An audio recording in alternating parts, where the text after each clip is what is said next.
वर्तमान की दुनिया के दोस्तों नमस्कार, मैं अखिलेश कुमार। आज हम बात करेंगे यूपीएससी सीएससी 2024 सामान्य अध्ययन चतुर्थ प्रश्न पत्र के प्रश्न संख्या 6A की। यह प्रश्न है, भारतीय संस्कृति और मूल्य प्रणाली में लैंगिक अस्मिता के बावजूद समान अवसर प्रदान किए गए हैं। पिछले कुछ वर्षों से सार्वजनिक सेवाओं में महिलाओं की संख्या लगातार बढ़ रही है। महिला लोक सेवकों के सामने आने वाली लैंगिक विशिष्ट चुनौतियों का परीक्षण कीजिए और अपने कर्तव्यों के निर्वहन में उनकी दक्षता बढ़ाने और ईमानदारी के उच्च मानक को बनाए रखने के लिए उपयुक्त उपाय सुझाइए। यह प्रश्न भी एक सामान्य सा प्रश्न है, लेकिन इसमें आपको ध्यान रखना है कि ये इसमें सार्वजनिक जीवन में महिलाओं की जो भूमिका है और उसमें भी जो महिला सेवक है उनको किन किन चुनौतियों का सामना करना पड़ता है। बावजूद इसके भी कि भारतीय संस्कृति और उसकी मूल्य प्रणाली में लैंगिक अस्मिता को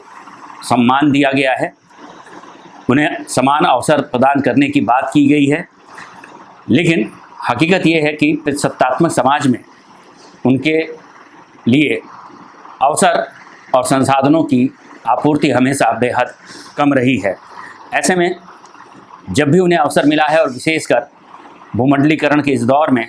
जैसे ही उदारीकरण का पूरा दौर चला, वैसे ही महिलाओं ने जिस तरह से सार्वजनिक जीवन में अपना कारगर हस्तक्षेप किया है, उनके सामने अवसरों के साथ साथ चुनौतियाँ भी बढ़ी है। इन चुनौतियों पर आप बात कर सकते हैं और इन चुनौतियों में परिवार के साथ तालमेल या कार्यस्थल पर सुरक्षा का मामला, इस तरह की विभिन्न चुनौतियां हैं जो उनको फेस करनी पड़ती हैं, जो उनके सामने आती हैं। और ऐसे में यह चुनौतियां कहीं ना कहीं एक भय, एक डर का माहौल भी बनाती हैं। और ऐसी स्थिति में यह ज़रूरत है कि इस तरह के भय और डर के माहौल को ख़त्म करना तथा उनके अपने उन लोक सेवकों, महिला लोक सेवकों के कर्तव्यों के निर्वहन में उनकी दक्षता बढ़ाने, उनकी ईमानदारी के उच्च मानकों को स्थापित करने में मदद करने की भी जिम्मेदारी उस पक्ष की है जिस पक्ष का दबदबा भारतीय समाज पर अभी भी रहा है, यानी पुरुष का। इसलिए इस पूरे परिप्रेक्ष्य में ही इस प्रश्न को देखना है और इस प्रश्न का उत्तर हम इस प्रकार से लिख सकते हैं। भारतीय लोक सेवा में महिलाओं की बढ़ती भागीदारी के बावजूद उन्हें कई लैंगिक विशिष्ट चुनौतियों का सामना करना पड़ता है, जैसे कार्य जीवन संतुलन, यानी परिवार के दायित्वों के साथ प्रशासनिक ज़रूरतों से तालमेल बिठाना एक चुनौती होती है। कार्यस्थल पर पूर्वाग्रह, अर्थात अक्सर महिलाओं की क्षमता पर संदेह किया जाता है। उनके प्रति एक समाज का अपना दृष्टिकोण बना हुआ है परंपरागत रूप से कि वह सक्षम नहीं होती हैं और साहस के युक्त कार्यों या विवेक से संयुक्त कार्यों के संदर्भ में वह सही निर्णय नहीं ले सकती हैं। इसके अलावा अन्य जो पक्ष हैं, सुरक्षा संबंधी चिंताएं, यानी दूरस्थ या संवेदनशील क्षेत्रों में तैनाती में असुरक्षा का बढ़ना, मार्गदर्शन और नेटवर्किंग का अभाव, इससे उनमें नेतृत्व की जो संभावनाएं हैं वह सीमित रहती हैं। इसके अलावा मानसिक दबाव, यानी कि लैंगिक रूढ़िवादिता और उच्च अपेक्षाओं के कारण जो तनाव पैदा होता है, यानी जो लैंगिक पूर्वाग्रह, दुराग्रह और विभिन्न तरह के विचार होते हैं जो समाज में, वो कहीं ना कहीं उनको मानसिक दबाव में आने के लिए प्रेरित करते हैं और यह उनके पूरे कामकाज को प्रभावित करती है, ये तमाम चीज़ें। अब इनका समाधान, यानी कि जो प्रश्न का दूसरा हिस्सा है कि अपने कर्तव्यों के निर्वहन में उनकी दक्षता बढ़ाने और ईमानदारी के उच्च मानक को बनाए रखने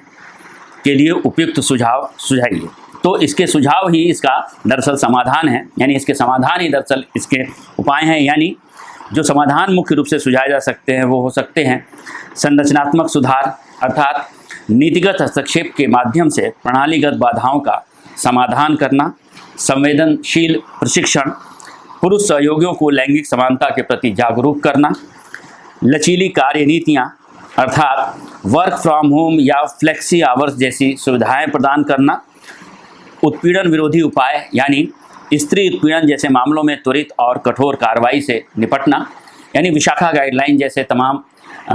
जो कानून है उस तरह के कानूनों का पालन समयबद्ध और सुनिश्चित तरीके से करना, यानी कि कुल मिलाकर जो लैंगिक उत्पीड़न का मामला है उसका तुरंत निपटारा करना, पर्याप्त सुरक्षा उपाय अर्थात महिलाओं के लिए, महिला लोक सेवकों के लिए अनुकूल आवास की सुविधा और परिवहन की सुविधाएं प्रदान करना, मेंटरशिप कार्यक्रम अर्थात वरिष्ठ महिला अधिकारियों द्वारा मार्गदर्शन दिया जाना, यह तमाम तरह के समाधान हैं जो दरअसल महिला लोक सेवकों की जो नेतृत्वकारी क्षमता है, जो कार्य क्षमता है, जो उनकी ईमानदारी को बढ़ाने के लिए यह सारे के सारे समाधान एक अनुकूल भूमिका निभा सकते हैं। इसका निष्कर्ष इस तरह से आप लिख सकते हैं कि इन उपायों से महिला लोक सेवकों की दक्षता को बढ़ावा मिलेगा, जिससे समावेशी और प्रभावी शासन सुनिश्चित होगा। धन्यवाद। अगर वर्तमान की यह पहल आपको पसंद आई हो तो हमारे वीडियो को लाइक करें और चैनल को सब्सक्राइब करें। शुक्रिया।